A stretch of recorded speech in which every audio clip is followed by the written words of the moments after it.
এটি একটি পৃথিবীর সেরা মেশিন। এটি দিয়ে আপনি অনেকগুলো সমস্যার সমাধান করতে পারবেন। তার আগে আসুন এটি জেনে নিই কিভাবে তৈরি করে। প্রথমে একটি প্লাস্টিকের বোতল নিন, তারপরে সিপিটা খুলে ঠিক মাঝখানে একটি ছিদ্র করে নিতে হবে। এটাকে ঠিক এতটুকু ছিদ্র করতে হবে। এখন এই বাটার উপরে বোতলটিকে বসিয়ে নেব। এটাকে ব্লুগাম দিয়ে আটকাতে হবে যাতে এটা নড়াচড়া না করতে পারে।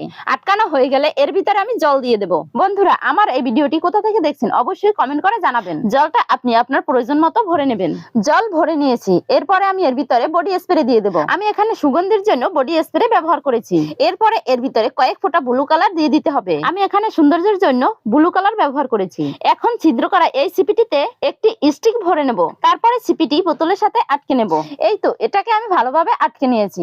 এবারে লাগবে এই মেশিনটি। এখন এই মেশিনটি স্টিকের উপর রেখে মেশিনটিকে আটকে নেব। এই মেশিনটি আপনারা অনলাইনে গিয়ে মিস্ট মেকার লিখে সার্চ করলেই পেয়ে যাবেন। এটি চালাতে আপনাদের মোবাইল ফোনের চার্জারই যথেষ্ট। এরপরে মেশিনটি অন করে নিচ্ছি। দেখুন, এটা অন করার সাথে সাথেই সুগন্ধি বাষ্প বের হচ্ছে। এটি জন্মদিনে বা পার্টিতে তৈরি করে রুমকে সুগন্ধিময় করতে পারেন।